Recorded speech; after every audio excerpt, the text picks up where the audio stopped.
Is there anybody that would like to make some comments at this time? Mr. Carr. Last week, Mr. Fritz raised the issue of the ad hoc committee that was formed by the Planning and Zoning Commission, suggesting that it needed to be adopted by the Board of Selectmen.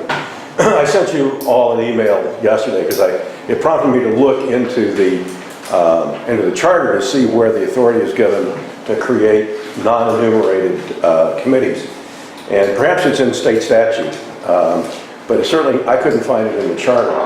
I also sent you the bylaws of Planning and Zoning Commission where the chairman is given, under the bylaws, the authority to create subcommittees of members of the Planning and Zoning Commission. It's been the practice of some of those committees to invite members of the community to participate, and I don't think that's necessarily in violation of anything. I actually think it's a good thing. But I'm not really sure to make them official members of the committee is within, what's the intent of those bylaws. So I see it's on your agenda this morning. I would recommend two things to you, as I did in the email. One is to ask town council about what authority you have to create committees, because you've created quite a few of them. This would be nothing new. It's been a regular practice. But the other is to make sure that the charter commission that's currently working adds some language that gives you that authority. Thank you very much. Thank you. Now, on the agenda is an item which we put on here early on, because we thought we should put something on there with regard to the Clinton Center South Ad Hoc Committee. And I'd like to read you something here so that I can't screw it up. Okay. At the time that we put this on the agenda, we did not have an answer from our town attorney. And we know that after a thorough review by our town attorney, as of yesterday, that the first selectman actually has the authority to appoint an ad hoc committee. In fact, as many ad hoc committees as he or she wants, made up of interested and concerned citizens, are not an issue to me as long as they do not cost the town money. That is significant money, and that they have no real power as that committee. And in this instance, this particular committee in question, which is an ad hoc committee, has already met 2 times out of a total of 4 times in total. And they will present their findings to another established board, commission, or committee, or several, after they are done with their study. This particular ad hoc committee came into being after I met with the chairman of Planning and Zoning, the town planner, the land use officer, and then myself. And if you want to know what the subject was, if you want to read into some of the minutes of the past 2 meetings, you would see that Mr. Kravitz has stated here that it was to include the development of guidelines as a basis for development of zoning regulations for a large segment of the Clinton Center area, similar to how the interchange development zone was worked on previously, at least in terms of the process itself. Our idea is to create zoning in place so developers will know what they are getting into. Hopefully this will shorten the process by including zoning regulations, the uses, design, controls, parking, walkability, other issues such as sanitation, perhaps wetlands. And then Mr. Bousquet well put it in, I guess, the most recent minutes. But the purpose was to review this narrow area along the south side of Route 1 to see what, if anything, could be done to assist developers in reworking this area in a way that the town desired. How far? South side or? South side. Right. How far it would go is to be determined. And could the area be rezoned, residential, commercial? The hope was that after the area was rezoned, the developer could come in with a plan that already met the regulations. As a result, there would be no need to bog down an application hopefully that would, smooth the overall process. So that was the intent of this.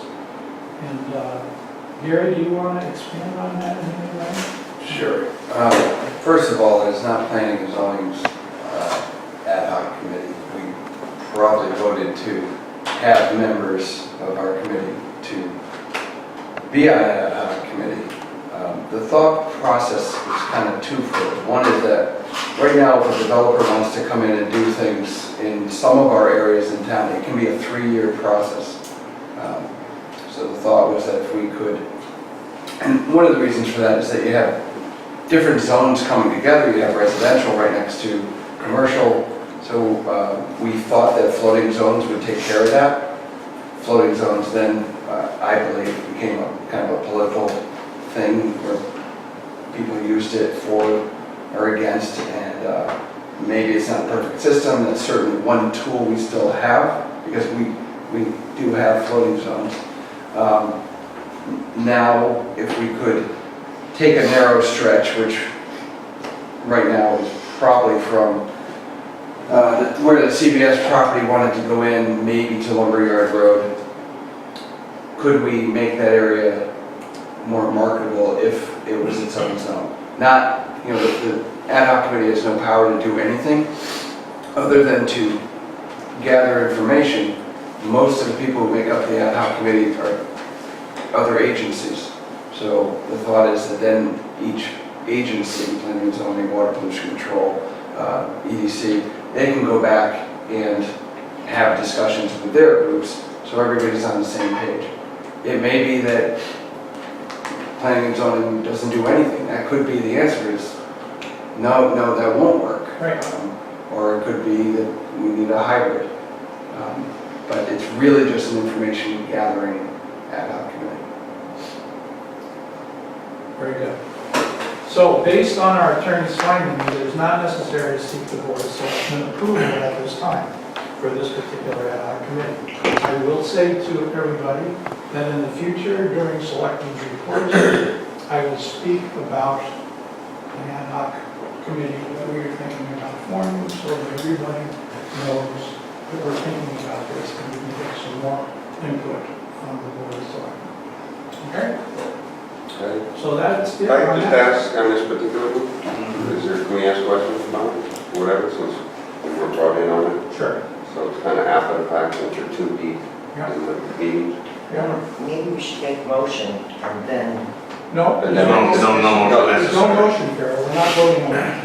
approve the formation. No? No, he has the right to, Okay, power okay. to do that. I just wanted to ask if we could ask about this Sure. particular one, since Yeah. we're talking about it now. Yeah.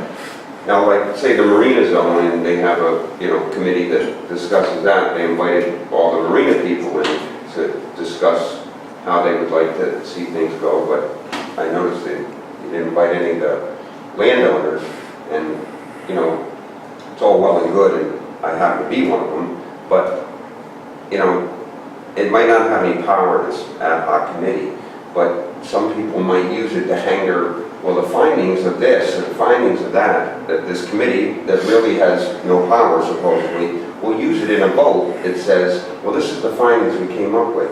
Well, unless the town plans on buying these properties or paying our taxes or doing something, they really have, why are they telling us how we should zone it or whatever? We bought it at a zone, as it was, or whatever. Anything that goes in, it seems to be a fight.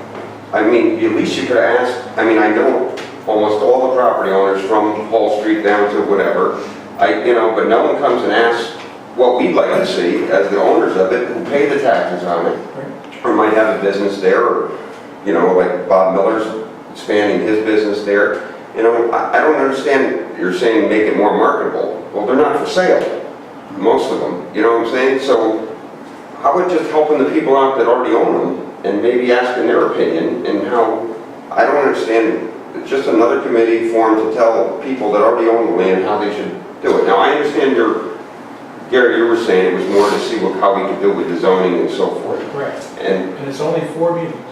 I understand, so maybe you guys come up with something or nothing, like you said, and then what do? You go back to zoning and recommend, well, this is what we came up with, and they go to EDC or whatever, this is what they came up with, or whatever. Gary will answer. Okay. So I agree with you 100%, John.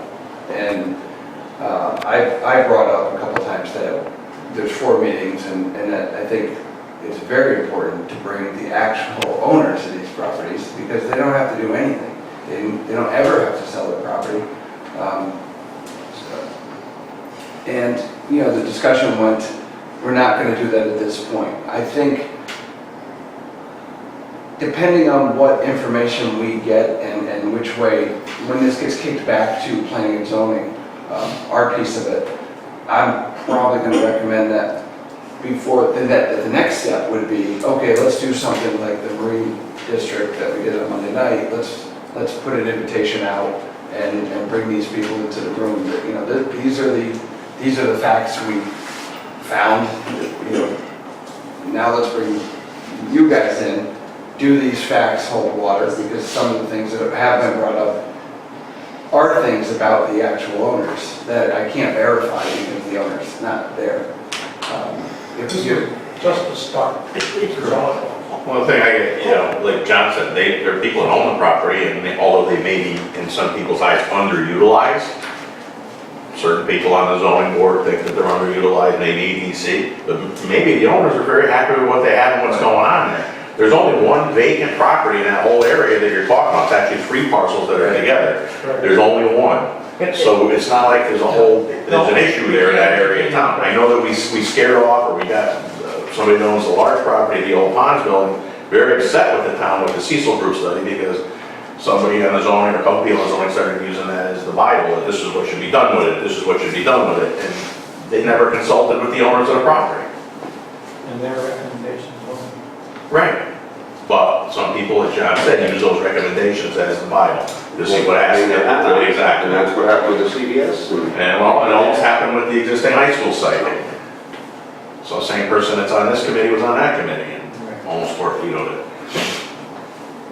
So again, it was I know. an attempt to start I understand your the process of trying to make it better for everybody. And you're absolutely right. Totally agree. That's why I said to in the future, doing selectmen's reports, we're going to talk about this stuff much earlier in the process. So that you are informed. I think that's why in the past that we used to let the whole board of selectmen weigh in and vote on the formation of these ad hoc committees to give everybody a say in the process. And that's why we were involved in the makeup of the committees as well. I still think in this committee, if there's any voting going on, you should be a voting member, not an ex officio member. An ex officio member can't vote. They can constitute a quorum, but they can't vote. Board of Selectmen should have a voting member on every ad hoc committee.